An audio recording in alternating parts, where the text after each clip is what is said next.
Welcome to Fix It with Feng Shui Q&A. We're on to episode 13. Thank you for being here. If you're new, hi, I'm Jill. I'm a Feng Shui consultant and trainer and have been since 2006, and I just love helping you shift the energy in your home to create a change in your life because you are the energy keeper in your home. We're going to talk about that today. But in these episodes, if you have a Feng Shui question, ask it in the comments below. It could be about a specific part of your home. It could be a specific Feng Shui question. Ask it below or send me an email and ask at jill@jillfa.com, and I would love to answer your Feng Shui question on the next episode.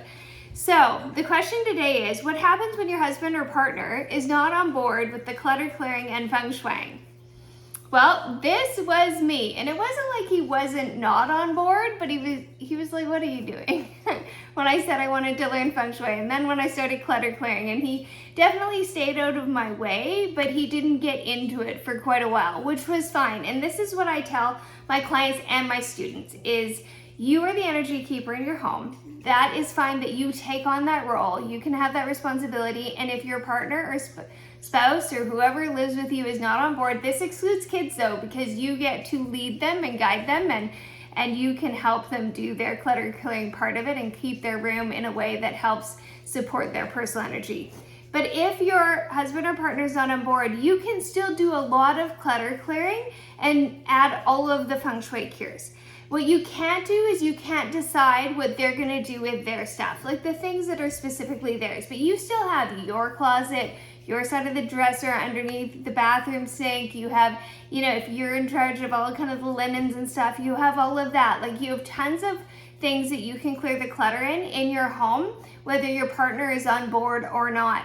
What I found with my husband is he just let me do it, but then he got into it. And then he realized that every time we cleared some clutter, something shifted and changed in our life in a very positive way. And then I saw him clearing his own clutter. At some point, I was away for part of the summer with the kids, and he was at home, and he was supposed to be away working, and the job got canceled. And so all of a sudden I phoned him and I'm like, what are you doing? He's like, I'm downstairs going through these bins. I'm like, why are you doing that? He goes, I got to go back to work. I got to clear out some of this clutter, right? So he began to realize that the stuff that we don't love or use, because that's the golden rule of decluttering, is do I love it or do I use it? And if it isn't a yes, it has no space in your home. He began to realize that stuff weighed our house down and the energy in our house, but it also weighed the energy in our lives down, because in Feng Shui, when you lay the Bagua map, the 9 areas of your life are represented in different parts of your home. So wherever your clutter is, it is weighing specifically that part of your life down as well, in addition to just the overall energy in the home.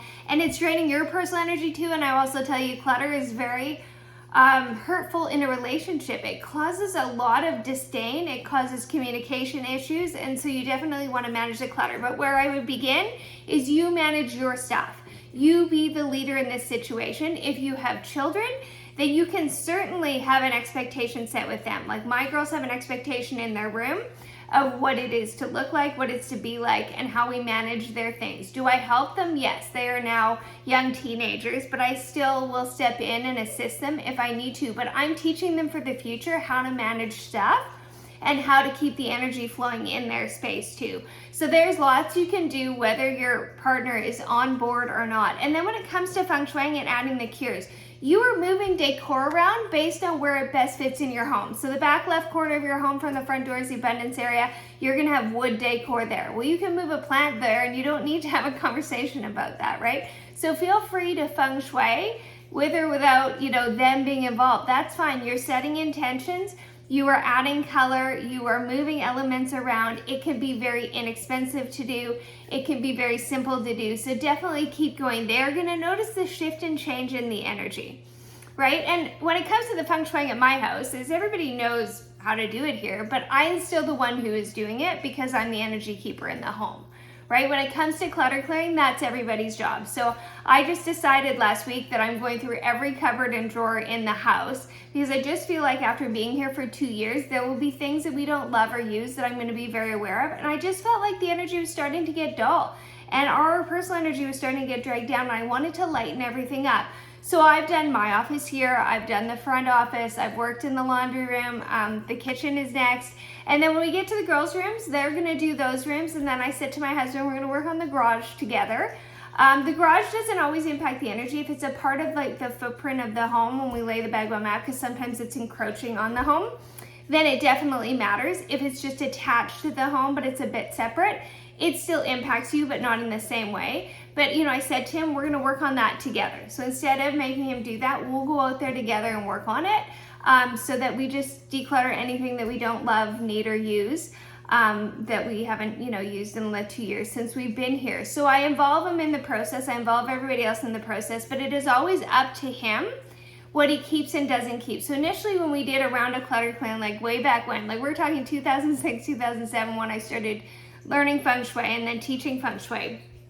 And he initially, he had old hockey trophies from every year he was in a hockey, like all the little plastic gold trophies. Some of them were broken. There was all these things. And he's like, the girls are gonna want these. And I'm like, we have all girls, they're not gonna want them. The trophies that meant more to you as you went through your career, they're gonna want. But initially he didn't get rid of any of that, right? He just did some clutter clearing of clothes, and that was good, because every time we move something out, we're lightening up the energy and we're allowing new energy to come in. So I didn't worry about volume. It was more about the process of understanding, like that the things are memories, but not everybody else wants them. And then eventually some of those older broken ones went away, and now there's one bin that's all of his hockey memorabilia, that's all the most special trophies, and all. There might even be 2 bins, but it went from a whole bunch of bins down to 2 that were very memorable, but that takes rounds of clutter clearing. So don't worry. Just begin with your own things, take care of your own things. You can pick up the kitchen at the end of the night and put everything away. Like I always say, you want to reset your home at the end of the night and put everything away. So you walk into your kitchen in your living room in the morning, it's reset, the energy is flowing, it feels good. Try this. I know at the end of the night you don't necessarily want to do it, but it feels really good when everything is put back in its place. You can do that, and you will find that the people in your house will slowly start to begin to do it too, because everybody begins to realize that it feels good. But it doesn't mean that I here am not picking up after everybody and putting things on the stairs for people to take up, or placing them in their bedrooms, or saying we need to put this back in its proper place. I still do that, but I don't do that as much as I had to before.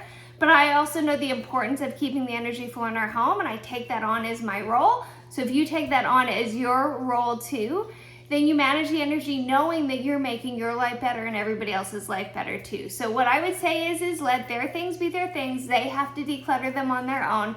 You can help that process along, but focus on the things that you can shift and change, the things that you can declutter, and then focus on adding the Feng Shui cures, which is something you could do, and you will raise the energy vibration in the house, which will also propel everybody else to begin to take better care of their things too. So influence who you can in your home, lead by example, right? And when you start taking care of your things, it's a good example to everybody else.